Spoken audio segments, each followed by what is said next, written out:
वचन दिले तू मला या मालिकेच्या आजच्या भागामध्ये आपल्याला पाहायला मिळते की इकडे आता शौर्य हा रडत असतो. तो म्हणत असतो, ऊर्जा तू मला माझ्या आयुष्यात हवी आहेस. तर दुसऱ्या बाजूला ऊर्जा ठरवते की तू मला माझ्या आठवणीत सुद्धा नको आहेस शौर्य. तर इकडे आता शौर्य हा उभा असतो आणि आता अचानक त्याला डोक्यामध्ये दुखायला लागतं. तो डोकं पकडतो आणि आता बघता बघता शौर्य खाली कोसळतो आणि तिथेच खुर्चीजवळ बसूनच तो बेशुद्ध झालेला असतो. शौर्य आता तसाच तिकडे रात्रभर पडून राहतो. आता इकडे दुसऱ्या दिवशी सकाळी ऊर्जा ही पोलिसांबरोबर फोनवर बोलत असते. हो साहेब, मी चाललेच आहे बँकेत. पोलीस म्हणतात, एक काम करा ऊर्जा मॅडम, ती सगळी कॅश काढा आणि तुम्ही ताबडतोब आणून पोलीस चौकीत जमा करा. त्यावर ऊर्जा म्हणते, हो साहेब, मी तेच करण्यासाठी आता पोलीस चौकीत चाललेली आहे. पण साहेब, हे सगळं होईल पण मला ना काहीच कळत नाही आहे की आपण काय करायचं आणि आपण हिला कसं समजवायचं. त्याबरोबर पोलीस म्हणतात, कोणाला? ऊर्जा सांगते, पद्माला. पद्मा केस मागे घ्यायचं बोलते, त्याचं काय? इन्स्पेक्टर म्हणतात, तुम्हाला खरंच वाटतं का की ती पोरगी पैसे घेऊन पळून जाईल? त्याबरोबर ऊर्जा म्हणते, नाही हो साहेब, तशी ती नाही आहे, मला कळत नाही आहे. मी एक काम करू का, मी तिला तुमच्याकडे घेऊन येऊ का? त्यावर इन्स्पेक्टर म्हणतात, नाही नाही, तुम्ही नका घेऊन येऊ. मी माझ्या पोलिसांना सांगितलेलं आहे, सहकारी जाऊन तिला घेऊन येतील. तुम्ही फक्त बँकेत जा आणि ते पैसे आणून इकडे जमा करा. बाकीचं काय करायचं ते आम्ही बघून घेतो. त्यानंतर मग ऊर्जा फोन ठेवून देते आणि लगेचच आता ती म्हणत असते, शौर्य आता निवांत स्वतःच्या घरामध्ये आरामात बसला असशील ना रे. माझी कशी फजिती होती आहे, कसा तुझा प्लॅन सक्सेसफुल होतो आहे, कसं वर्क होतं आहे सगळं हे बघत असशील. मजा येत असेल ना रे तुला ह्या सगळ्यामुळे, मला होणाऱ्या त्रासामुळे. जाऊ दे. तर दुसऱ्या बाजूला आता डॉक्टर आलेले असतात आणि डॉक्टर शौर्याची ट्रीटमेंट सुरू करतात. आता लगेचच इकडे हर्षवर्धन विचारतो, डॉक्टर शौर्याची तब्येत अचानक एवढी खराब कशी काय झाली? एवढा ताप कसा काय आला त्याला?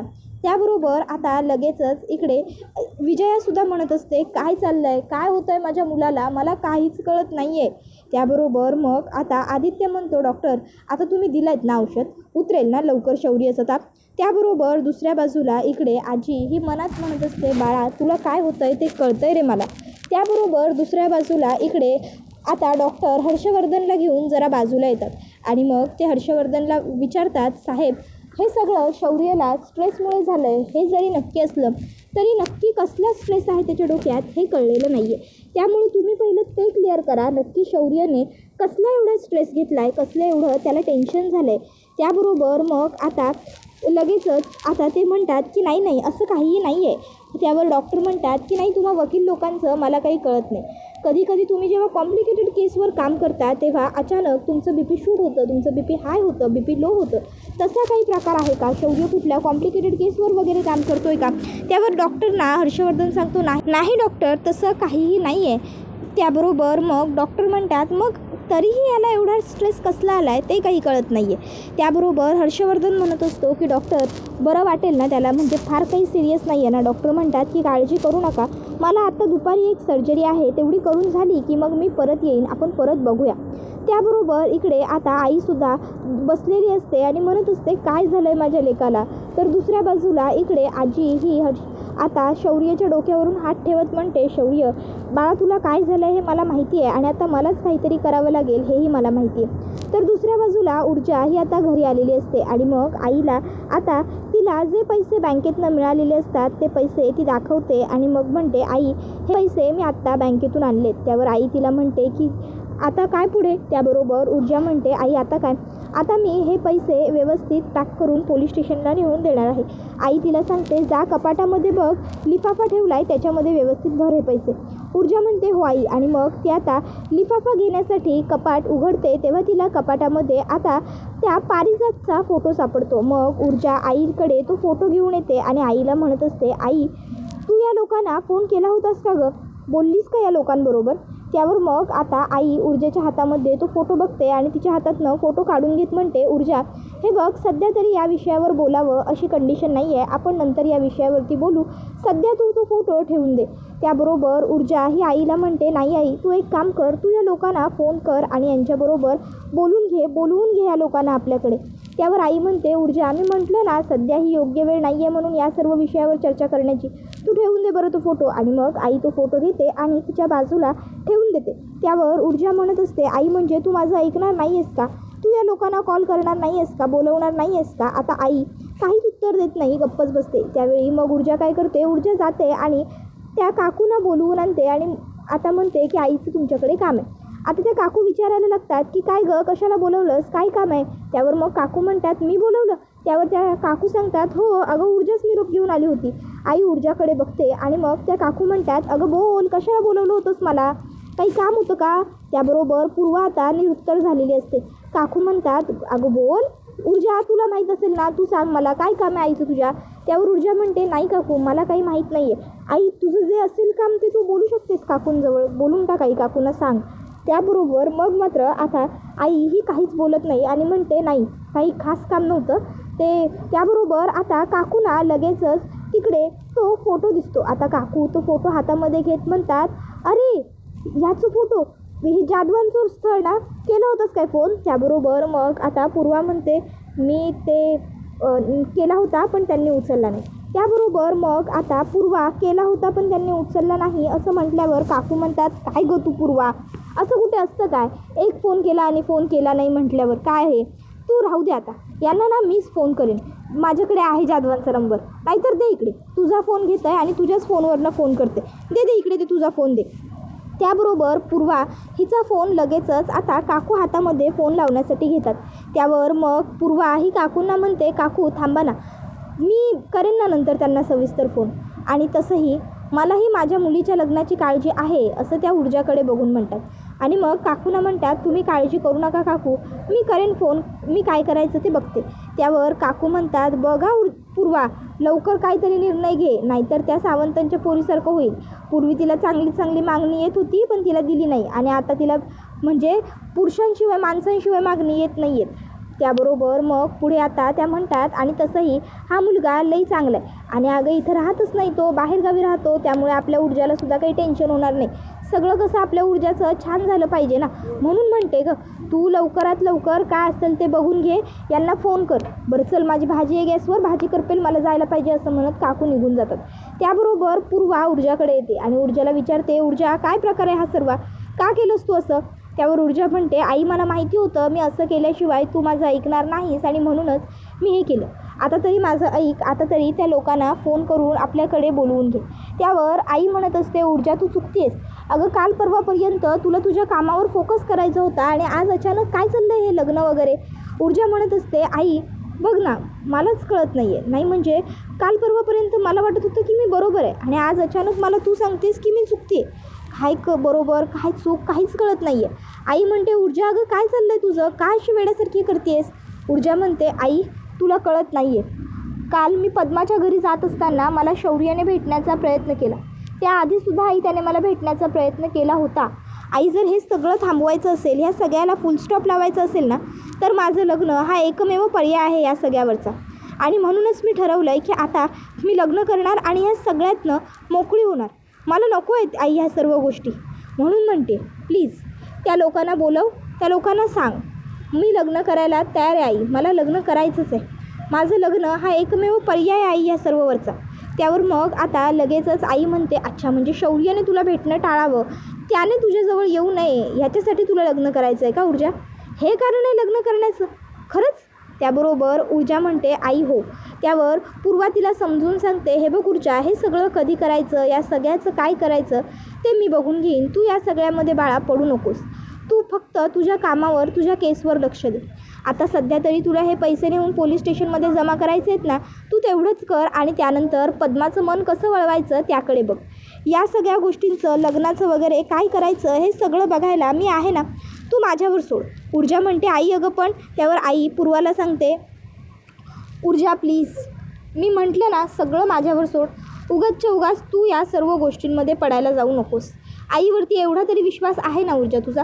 त्यावर ऊर्जा म्हणते हो ग आई पण. त्यावर आई म्हणते मग पण किंतु परंतु नको, आता तू शांतपणे जा आणि ही सगळी कॅश पोलीस स्टेशनमध्ये जमा करून ये लवकर, मी थांबली आहे तुझ्यासाठी, वाट बघते तुझी. आईला होकार देऊन लगेचच ऊर्जा तिकडनं पोलीस स्टेशनमध्ये कॅश जमा करण्यासाठी निघते. जाताना ती आईला पुन्हा म्हणते आई प्लीज विचार कर, जास्त उशीर होऊ देऊ नकोस. आई म्हणते मी काय करायचं आहे ते बघते, तू जा, तुला मी सांगितलं ना तू ही कॅश जमा कर आणि तू पद्माच्या मनाला वळव, पद्माकडे बघ, बाकीचं सगळं मी बघून घेईन. मग एवढं म्हणून आता लगेचच पूर्वा ऊर्जाला म्हणते निघतेस ना, उशीर होईल नाही तर तुला. त्यावर ऊर्जा होकार देते आणि आता ऊर्जा ही तिकडनं निघालेली असते. ऊर्जेच्या मनात खूप सारे प्रश्न असतात, खूप साऱ्या शंका असतात, पण उत्तर मात्र काहीच नसतं. तर दुसऱ्या बाजूला आता पोलीस साहेब हे पद्माकडे खूप जवळ जाऊन बघत असतात. पद्मा घाबरते, उठून उभी राहते. तर इन्स्पेक्टर तरीही तिच्या जवळ चाललेले असतात. आता इन्स्पेक्टर असं वागत असतात. मग सब इन्स्पेक्टर म्हणतात, साहेबभाऊ काय करताय, काय बघता असं. त्याबरोबर मग इन्स्पेक्टर म्हणतात, काही नाही, यांच्यावरती हल्ला झाला होता तेव्हा यांच्या डोक्याला मार लागला होता, त्याची खून होती, ती खून दिसत नाही, ते बघतोय. त्याबरोबर मग पद्मा म्हणते, अहो नाही साहेब, आमच्यावर हल्ला झाला होता तेव्हा मला इकडच्या साईडला लागलं होतं आणि ऊर्जाताईच्या डोक्याला लागलं होतं. त्याबरोबर लगेचच आता इन्स्पेक्टर म्हणतात, हो काय, नाही पण त्यांचं डोकं तरी पण ठिकाणावरती आहे, तुमच्या डोक्याला काय झालं आहे. त्याबरोबर ऊर्जा इन्स्पेक्टरना म्हणते, इन्स्पेक्टर साहेब तुम्ही असं का बोलताय, काय झालं. त्यावर मग इन्स्पेक्टर म्हणतात, काय ऐकतोय आम्ही, त्या जहागीरदारांकडनं पैसे घेऊन तुम्ही केस सोडताय, निघून जाताय गावाला पळून, काय करता आणि कशासाठी करता हे सगळं, काय मिळणार पैसे घेऊन. त्यावर मग आता लगेचच ती पद्मा म्हणते, साहेब मनापासून खरं सांगते, मला ही कोर्ट कचेरी केस हे सगळं नको वाटतं हो, म्हणून खरं तर मला गावाला निघून जायचं आहे. आणि म्हणाल त्या जहागीरदारांच्या पैशाचं, तर मला त्यांच्याकडनं पैसे वगैरे काही नको आहेत. मला त्यांनी समोरून पैसे ऑफर केले, त्यामुळं मला काही बोलता आलं नाही. त्यांना मी खरंच इथून निघून जाते असं वाटायला हवं, म्हणून मी म्हटलं हो मी पैसे घेईन. मी ते पैसे घेऊन उद्या इकडे तुमच्याकडे येणारच होते ते पैसे जमा करायला, तर आज मला तुम्हीच इकडे बोलवून घेतलं. त्याबरोबर इन्स्पेक्टर म्हणतात, म्हणजे तुम्हाला पैसे नको होतं. त्यावर ऊर्जा पद्मा नाही म्हणते. त्यावर मग इन्स्पेक्टर म्हणतात, मग तुम्ही का होकार दिलात, का निघून जायचं, का केस सोडायची. त्यावर मग ऊर्जाला, माझ्यामुळे किती त्रास होतो आहे साहेब, अहो माझ्यामुळे ऊर्जाताईच्या आयुष्याची राख रांगोळी व्हायला नको, माझ्यामुळे तिला किती सहन करावं लागतं आहे. आधी तिच्यावर हल्ला काय झाला, तिच्या घरातलं सामान काय फेकून दिलं, आता हे सगळं ना मलाच नको वाटतं आहे, मलाच ह्या गोष्टी असह्य झाल्यात आणि म्हणून मी ही केस सोडून देण्याचा विचार करते. त्याबरोबर आता इन्स्पेक्टर साहेब म्हणतात, पद्मा. त्याबरोबर पद्मा म्हणते, हो साहेब खरंच माझ्यामुळे बिचाऱ्या ऊर्जाताईला काय सहन करावं लागतं आहे, मला हे सगळं नाही बघवत आहे, माझ्यामुळे तिच्या जीवाचे हाल होत आहेत. त्यावर मग इन्स्पेक्टर साहेब म्हणतात, पहिली गोष्ट ऊर्जा मॅडम बिचाऱ्या नाही आहेत, ऊर्जा मॅडम निडर आहेत, धीट आहेत. आणि दुसरी महत्त्वाची गोष्ट, तुम्ही हे जे केस वगैरे मागे घेण्याचं बोलताय ना, त्यामुळे ऊर्जाताईला बरं वाटणार नाही, उलट तिला सगळ्यात जास्त तकलीफ होणार, तिला त्रास होणार. आणि दुसरी महत्त्वाची आणखीन एक गोष्ट, ती म्हणजे सर्व वकील साहेब केस लढत असताना कधी कधी त्यांना ह्या अशा त्रासांना सामोरे जावंच लागतं, त्यामध्ये ऊर्जाताई अशी काही खास नाही आहे, समजलं. त्याबरोबर पद्मा म्हणते, हो साहेब मला कळतंय सगळं, पण उगाच ऊर्जाताईला माझ्यामुळे त्रास होतोय ना, या गोष्टीचा मला आणखीन जास्त त्रास होतोय आणि म्हणून मी हा निर्णय घेते. त्यावर मग लगेचच आता इन्स्पेक्टर म्हणतात की हे सगळं करण्याची तुम्हाला काही एक गरज नाही, चुकीचा निर्णय घेताय, नका घेऊ. त्यावर ऊर्जाला त्रास होतोय आणि मला तो बघवत नाही आहे, म्हणून मी हे सगळं करते असं पद्मा म्हणते. पद्मा म्हणते, साहेब अहो हे सगळं बाद झालं, कोर्ट कचेरी पोलीस नको वाटतंय हो आता हे सगळं. त्यावर मग लगेचच इन्स्पेक्टर साहेब म्हणतात, हो का नको वाटतंय, जर तुम्ही ही केस मागे घेतलीत ना तर ऊर्जाताईला सगळ्यात जास्त त्रास होईल. आमची मुलगी आमचा सन्मान नावाची चळवळ त्यांनी तुमच्यामुळे सुरू केली, जर तुम्हीच केस मागे घेतली, बंद केलं सगळं, तर काय होईल, लोक ऊर्जाताईला खोट्यात काढतील, वेळ ठरवतील. तुम्हाला चालणार आहे का ते, त्यांचा खोटारडेपणा आहे हा सगळा, असं म्हटलं तर तुम्हाला परवडेल का ते. त्याबरोबर मग मात्र आता पद्मा ही विचारात पडते. ती इन्स्पेक्टरला म्हणते, साहेब मग मी काय करू, मला खरंच काहीच कळत नाही आहे, मला ऊर्जाताईचे हाल आता बघवत नाही येतो, हे सगळं माझ्यामुळे घडतं आहे, माझ्यामुळे तिला त्रास सहन करावा लागतो, मला तिला नाही द्यायचा आहे एवढा सगळा माझ्यासाठी त्रास. त्याबरोबर इन्स्पेक्टर साहेब म्हणतात, त्रास नाही द्यायचा ना, मग आता मी जितकं आणि जे सांगेन तुम्ही तितकं आणि तेच करायचं. त्याबरोबर पद्मा म्हणते, काय करायचं आहे. त्यावर इन्स्पेक्टर साहेब म्हणतात, पहिले तर भक्कस चहा प्यायचा. 1 मिनटं, ते आता सब इन्स्पेक्टरला सांगतात, जा चहा सांगा. त्याबरोबर सब इन्स्पेक्टर म्हणतात, काय सर चहा यावेळी. त्यावर इन्स्पेक्टर म्हणतात, हो चहा यावेळी, जा सांगा चहा. त्याबरोबर ते इन्स्पेक्टर चहा सांगायला तिकडनं निघून जातात. तसं मग आता लगेचच इन्स्पेक्टर म्हणतात, आता मी काय सांगतो ते नीट ऐका. आणि मग लगेचच आता ते पद्माला काय करायचं ते सांगू लागतात आणि म्हणतात की त्या लोकांनी आपल्या ऊर्जा मॅडमवरती आरोप केले ना, की आपल्या ऊर्जा मॅडमनी पैसे खाल्ले, आपल्या ऊर्जा मॅडमनी त्या विक्रांत शिर्केला बदनाम करण्यासाठी 5 लाख रुपये घेतले म्हणून. मग आता आपण त्यांच्याच चपलींचा हार त्यांच्याच गळ्यात घालायचा, त्यांना आपण जन्माची अद्दल घडवायची. फक्त मी जे सांगते तुम्ही ते करा, व्यवस्थित लक्षात ठेवा हे सगळं मी सांगितलेलं. त्यावर ती होकार देते.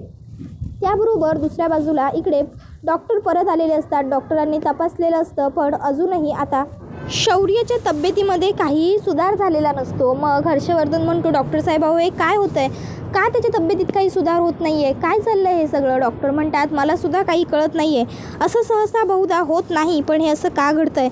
त्याबरोबर मग आता आदित्य म्हणतो, डॉक्टर अहो पण आपण त्याला मेडिसिन दिल्या होत्या ना ताप उतरण्यासाठी, मग तरीही ताप का नाही उतरला, त्याचा ताप कमी होतच नाही आहे, ह्याला काय अर्थ आहे, असं का होतं आहे. त्याबरोबर डॉक्टर आदित्यला म्हणतात, अरे बेटा हेच तर तुला कळत नाही आहे ना, कधी कधी मेंटल स्ट्रेस एवढा होतो की माणसावरती मेडिसिन्ससुद्धा काम करत नाहीत. आता आपल्या हातात शेवटचे 3 तास आहेत. या 3 तासामध्ये शौर्यने शुद्धीवरती येणं खूप जास्त गरजेचं आहे.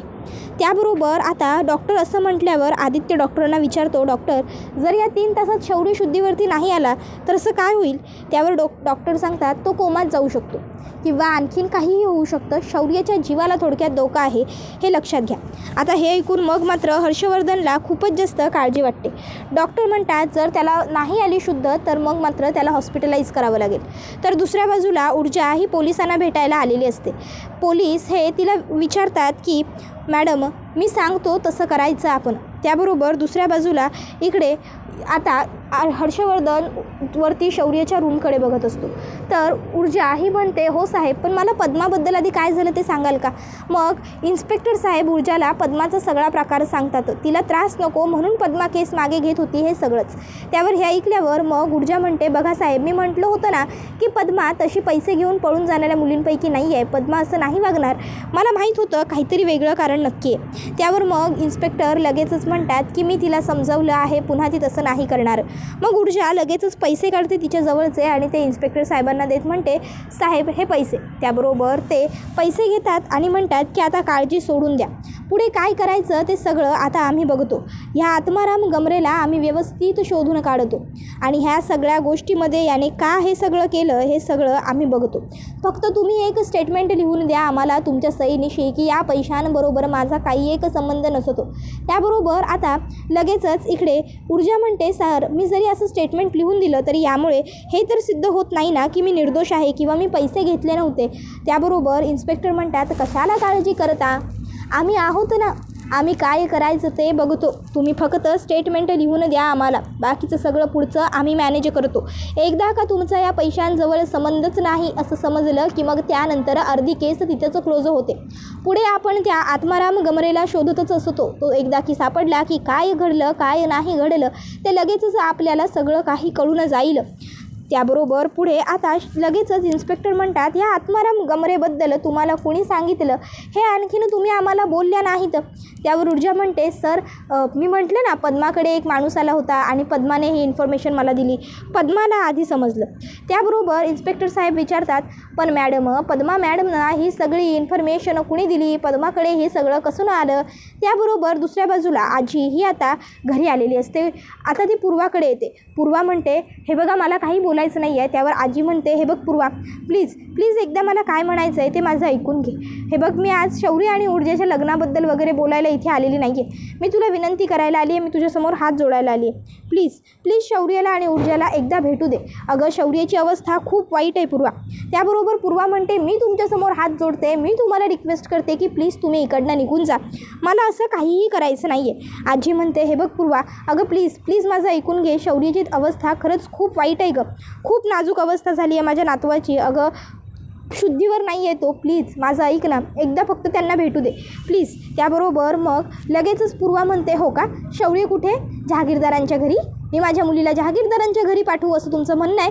त्यावर मग आता दुसऱ्या बाजूला इकडे ऊर्जा म्हणत असते, साहेब मला तो आत्माराम गमरे हा माणूस तरी खरा आहे की हे सगळंसुद्धा खोटं आहे हेही कळत नाही आहे. इन्स्पेक्टर साहेब म्हणतात, नाही खरं आहे, तुमच्या टिपरने जी टिप दिलेली असते ती खरी असते, कारण आपल्याकडे प्रूफ असतं. त्याबरोबर ऊर्जा म्हणते, काय प्रूफ आहे.